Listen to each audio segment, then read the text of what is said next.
Hello friends, मैं सचिन अरोड़ा आप सभी का एक बार फिर से स्वागत करता हूं अरोड़ा एजुकेटर के इस ऑफिशियल यूट्यूब प्लेटफॉर्म पर, जहां आज के इस सेशन में हम लोग बात करने वाले हैं Punjab police SI computer awareness की प्रीवियस ईयर क्वेश्चंस पर बेस्ड। ये सेशन आपका 2 पार्ट्स में होगा, जहां पर आज है डे 1 और इसके बाद हम डिस्कस करेंगे डे 2 पर, जहां पर जितने भी क्वेश्चन कंप्यूटर में अभी तक पूछे गए हैं उन सबको कंपाइल कर लिया गया है। अब समय है कि आप उन क्वेश्चन को समझें कि वो लेवल क्या रहा, क्वेश्चन क्या क्या क्वेश्चन का लेवल मॉडरेट था, क्या बहुत आसान था या टफ था, है ना। इसका डिसीजन बिल्कुल आप करिएगा और हमें कमेंट करके भी बताइएगा कि आपको प्रीवियस ईयर में जो क्वेश्चन पूछे गए हैं उनका लेवल आपको क्या लगता है। लेकिन एक बात तो श्योर है, जो लेवल आपको यहां पर लग रहा है उससे टफ लेवल ही एग्जाम में आपको देखने को मिलेगा, है ना, क्योंकि पैटर्न आसान नहीं होता, डे बाय डे टफ होता है, पहली बात। और दूसरी बात, आप लोग एक और चीज भी जानते होंगे कि पैटर्न भी बदल चुका है ना। यहाँ पर कई सारे नए टॉपिक भी इंक्लूड हो चुके हैं कंप्यूटर में। तो इसका मतलब अगर आप इन डेप्थ स्टडी नहीं करेंगे, अगर आप मैक्सिमम नंबर ऑफ क्वेश्चंस को प्रैक्टिस नहीं करेंगे, है ना, तो आप मान के चलिए कि आप full out of full score नहीं कर पाएंगे। और कंप्यूटर जैसे सब्जेक्ट में हमेशा आपका एम होना चाहिए कि अगर 30 क्वेश्चन आपको यहां पर मिल रहे हैं तो 30 में से 30 क्वेश्चन अगर आपके सही हो जाएं तो सोचिए कि आपकी जो मेरिट है, आपकी जो मार्क्स हैं वो कितने बेहतर हो जाएंगे पूरे स्कोर में। Is it? तो इसी तैयारी के साथ और इसी प्रिपरेशन के साथ हम यहाँ पर आपके लिए पूरा सेशन कंडक्ट कर रहे हैं और देखते हैं क्या किस किस तरीके के क्वेश्चन पूछे गए हैं। Have a look guys, start करते हैं आज के इस कंप्लीट सेशन को। लेकिन उससे पहले एक इंफॉर्मेशन आप लोग को दे दें। जैसे कि आप जानते होंगे, आप लोग में से कई लोग जानते हैं और ज्वाइन भी कर चुके हैं Punjab special batch, best computer के क्वेश्चंस को लेकर या कंप्लीट सिलेबस को लेकर, है ना। अगर आप कॉन्सेप्ट की बात करें, अगर आप क्वेश्चंस की बात करें, तो कंप्लीट कंप्यूटर सब्जेक्ट को लेकर पंजाब स्पेशल बैच लॉन्च कर दिया गया है, जहां पर पंजाब में होने वाले सभी एग्जाम्स को कवर किया जा रहा है ना। जैसे पंजाब एसआई है, एसआई का पूरा सिलेबस यहां पर करवाया जाएगा। और भी पंजाब के जितने भी एग्जाम है, जैसे पटवारी है ना, इसका भी एग्जाम ऑलमोस्ट आने ही वाला है, तो इसकी प्रिपरेशन भी यहां पर चल रही है। ये बैच स्टार्ट हो चुका है 1 जुलाई से, तो आप इसको ज्वाइन कर सकते हैं और जितनी क्लासेस आपकी मिस हुई हैं वो आपको रिकॉर्डेड मोड में मिल जाएंगी, है ना। और आगे वाली क्लासेस भी आपको मिलती रहेंगी। लाइव सेशन इसका डेली होता है 5 बजे। तो अगर आप 5 बजे ज्वाइन नहीं कर सकते हैं लाइव सेशन को तो कोई बात नहीं, वो आपका रिकॉर्डेड मोड में रिकॉर्ड हो जाएगा और फिर जब आप चाहें तब आप उसको देख सकते हैं। इन 35 क्लासेस के अंदर कंप्लीट आपका कंप्यूटर का कोर्स कवर होने वाला है। वो कॉन्सेप्ट भी होंगे और प्लस साथ में एमसीक्यूज भी होंगे। देखिए, यहां पर एक चीज आप बहुत अच्छे से ध्यान रखिएगा कि सिर्फ एमसीक्यू पढ़ लेने से, है ना, एग्जाम क्लियर होने वाला नहीं है। Full out of full marks का जो आपका सपना है ना, वो अचीव नहीं होगा। तो बिल्कुल यहां पर मेन एम ये होना चाहिए कि कॉन्सेप्ट पढ़ें और फिर उसके बाद मैक्सिमम एमसीक्यूज लगाएं ताकि आपको पूरा कॉन्सेप्ट क्लियर हो पाए, है ना। तो इसी को लेकर पूरा कंप्लीट बैच है। बस यही अगर आप कर लेंगे तो सफिशिएंट है। आप विश्वास मानिए दोस्तों, आप किसी भी एग्जाम में full out of full score कर सकते हैं, है ना। अगर चाहे आपका पंजाब एसआई का एग्जाम हो तो यहाँ पर 30 क्वेश्चंस आपको देखने को मिलेंगे और गारंटीड है कि आप 30 में से 30 क्वेश्चन सही करके आएंगे, है ना। क्योंकि यहाँ पर सबसे पहले सिलेबस तो कवर किया ही गया है और सिलेबस के साथ साथ जो बाकी ऐसे टॉपिक हैं जो हिडन टॉपिक हैं उनको भी कवर किया गया है ना। तो कंप्लीट है ये आपका बैच। अगर आप ज्वाइन करना चाहते हैं तो डिस्क्रिप्शन बॉक्स में लिंक दिया गया है ना, उस पर क्लिक करके आप ज्वाइन कर सकते हैं। 500 रुपीज इस बैच की फीस है। और अगर आपका कोई भी डाउट है, कोई भी क्वेश्चन है, तो आप दिए हुए नंबर पर कॉल और व्हाट्सएप करके भी पूछ सकते हैं, है ना। तो आई होप सो आपको समझ में आ गया कि इन बेस्ट 35 क्लासेस को कैसे फ्रेम आउट किया गया है आपके लिए। चलिए डिस्कस करते हैं previous year question number 1 of Punjab SI. Virus that infect the sector of a floppy disk is called. कह रहा है कि उस वायरस का नाम बताइए जो फ्लॉपी डिस्क में रहता है और फ्लॉपी डिस्क को काम करने से रोकता है। इस तरीके का जो वायरस है उसे क्या बोलते हैं? Macro virus, polymorphic virus, resident virus या boot sector virus? And the correct answer is boot sector virus. देखिए, फ्लॉपी डिस्क आजकल नहीं चलती है, आजकल हार्ड डिस्क चलती है, आप जानते हैं।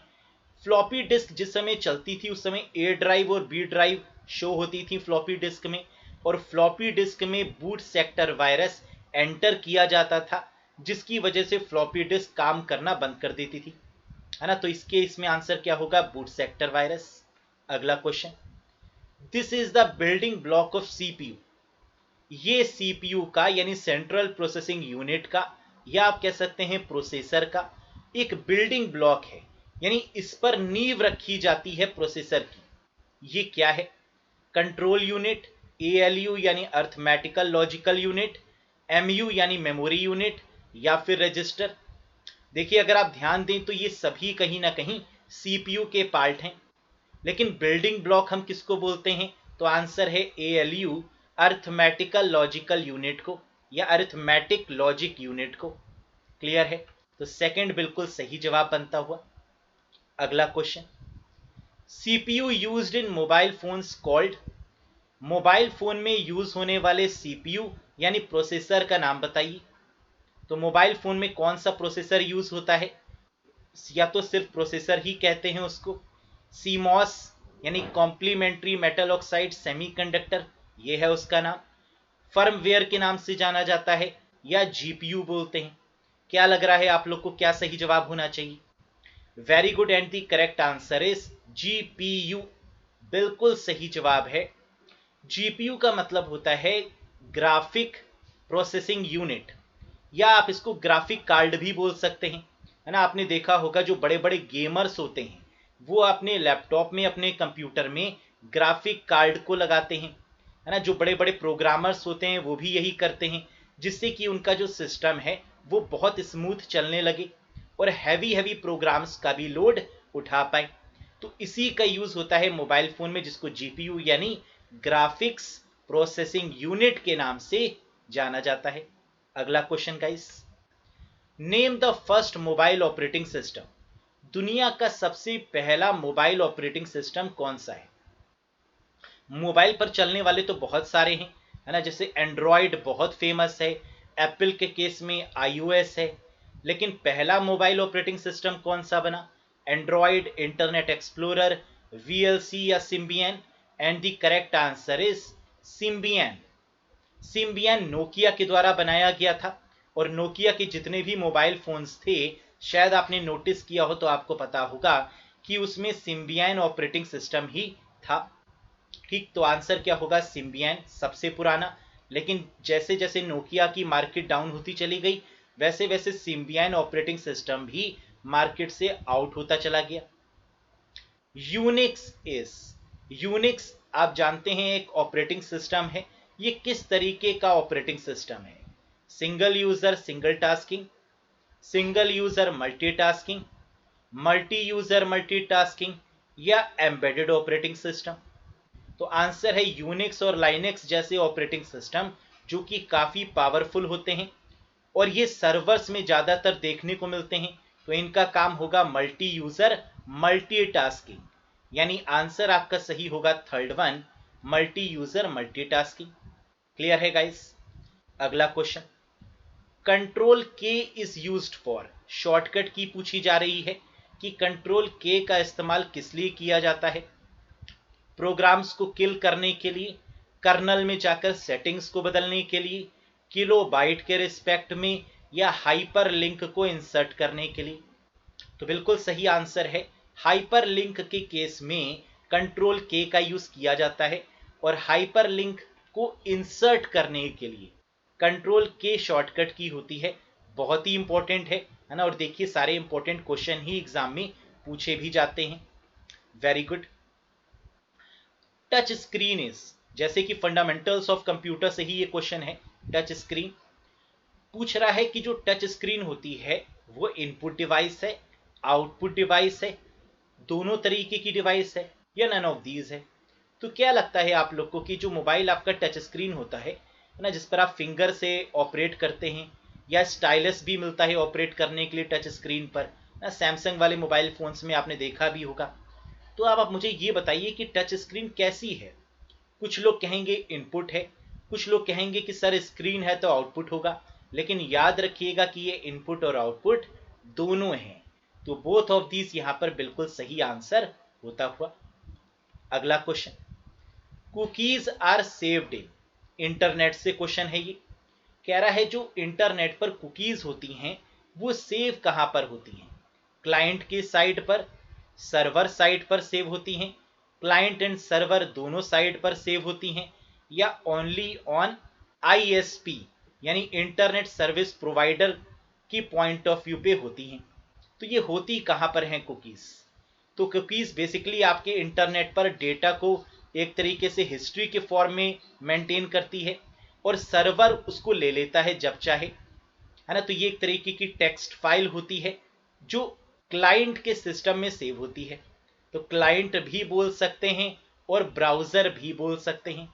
तो भेजता है इसको सर्वर, लेकिन ये सेव होती हैं क्लाइंट के सिस्टम में, मतलब ब्राउज़र में। ठीक है, समझ में आ गया। अगला देखिए, the inner core of an optical fibre is in composition. कह रहा है ऑप्टिकल फाइबर केबल किससे मिलके बनी होती है। जो उसका इनर कोर होता है ऑप्टिकल फाइबर केबल का, वो किससे मिलके बना होता है। कॉपर का होता है, ग्लास का होता है, लिक्विड का होता है, सॉलिड का होता है, किसका होता है। तो देखिए ऑप्टिक का मतलब होता है लाइट, और यहां पर ग्लास से ये बना होता है ना। तो ये केबल किससे बनी होती है, ग्लास की मदद से। तो आंसर क्या होगा guys, second one, that is glass. Clear है। अगला क्वेश्चन, इन एक्सेल यानी एमएस एक्सेल से क्वेश्चन आता हुआ, charts are created using which option.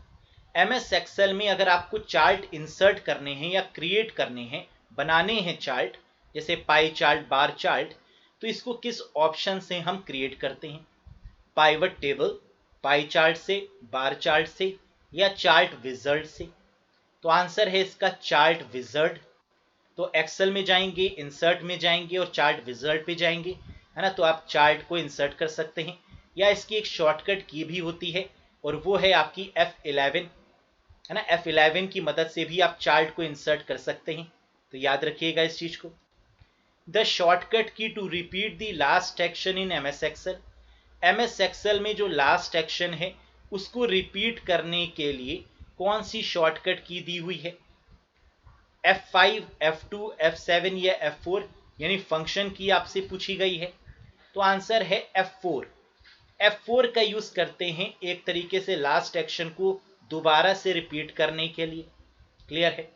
अगला question, what is the shortcut key to open font dialog box.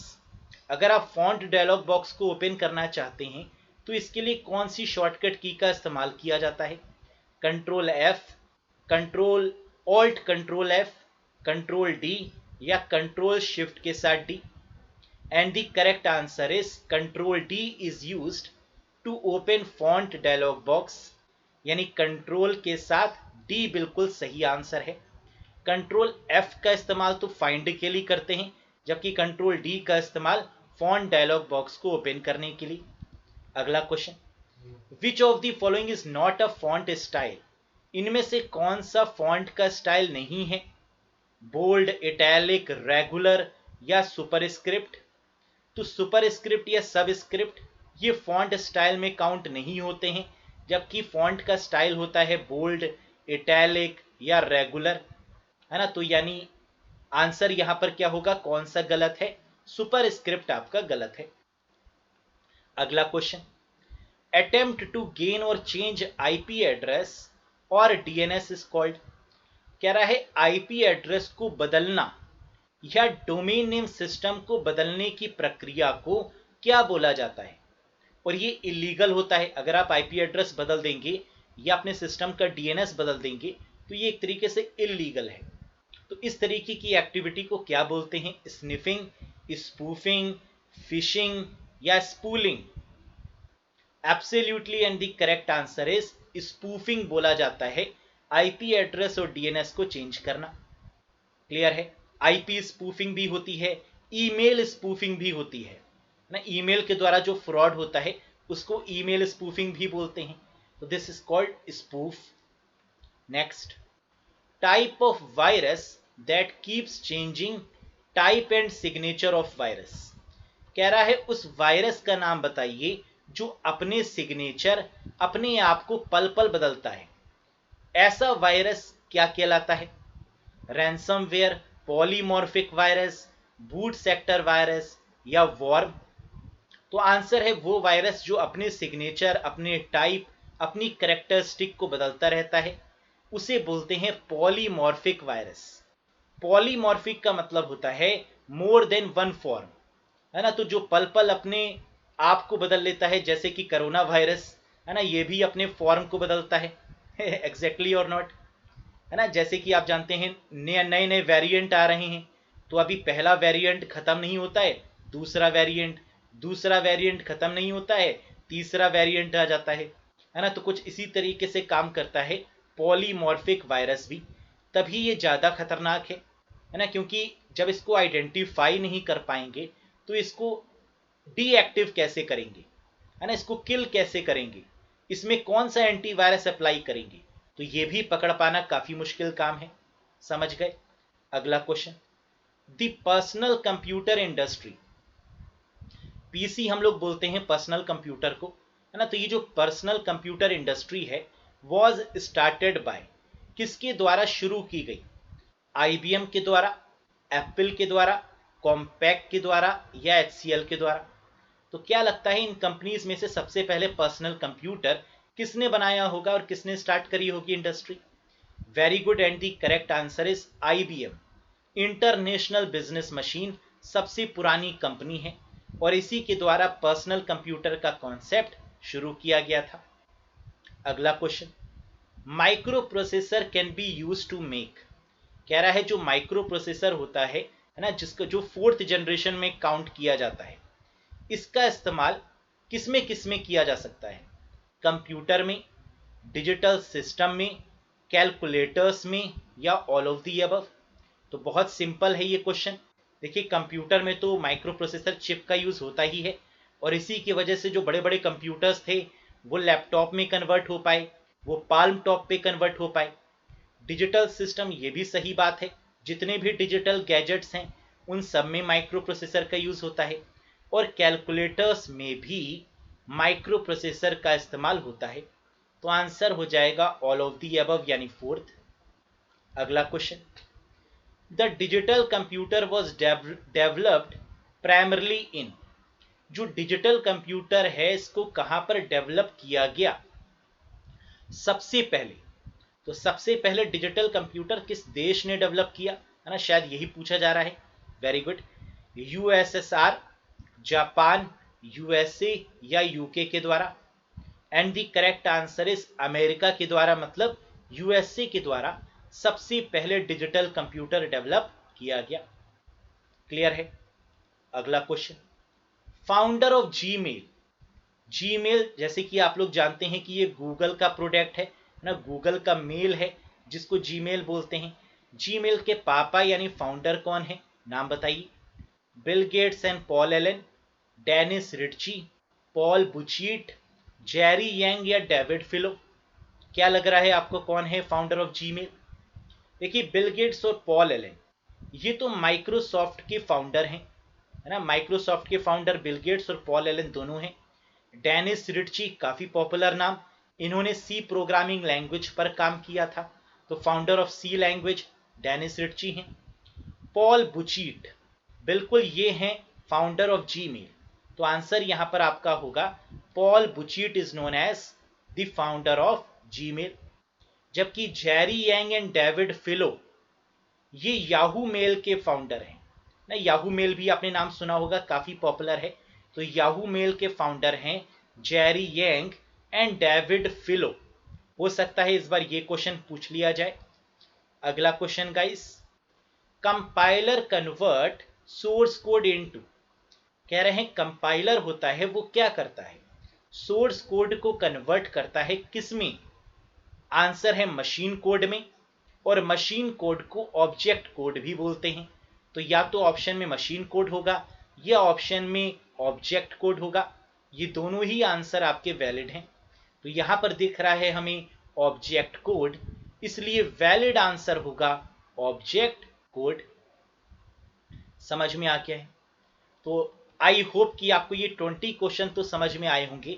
अब इसके बाद बाकी के जो रिमेनिंग क्वेश्चन है उसके लिए हम नेक्स्ट सेशन लाएंगे, जहां पर नेक्स्ट क्वेश्चंस को हम डिस्कस करेंगे कि और किस तरीके के क्वेश्चन आपके एसआई में पूछे जा चुके हैं प्रीवियस ईयर्स में। क्लियर है? इस बार याद रखिएगा सिलेबस चेंज हो चुका है, और ये भी याद रखिएगा कि जो पैटर्न है वो इससे टफ ही होएगा, आसान नहीं होगा। तो अगर आप डिटेल में स्टडी करना चाहते हैं, है ना, जहां कॉन्सेप्ट और एमसीक्यूज दोनों पढ़ना चाहते हैं, और बिल्कुल आप चाहते हैं कि एक भी नंबर हमारा गलत ना हो, अगर इस उम्मीद के साथ आप पढ़ना चाहते हैं, तो आपका बिल्कुल स्वागत है पंजाब स्पेशल बैच में, जहां बेस्ट 35 क्लासेस में आपका पूरा सिलेबस एग्जाम ओरिएंटेड पैटर्न पर कंप्लीट किया जाएगा।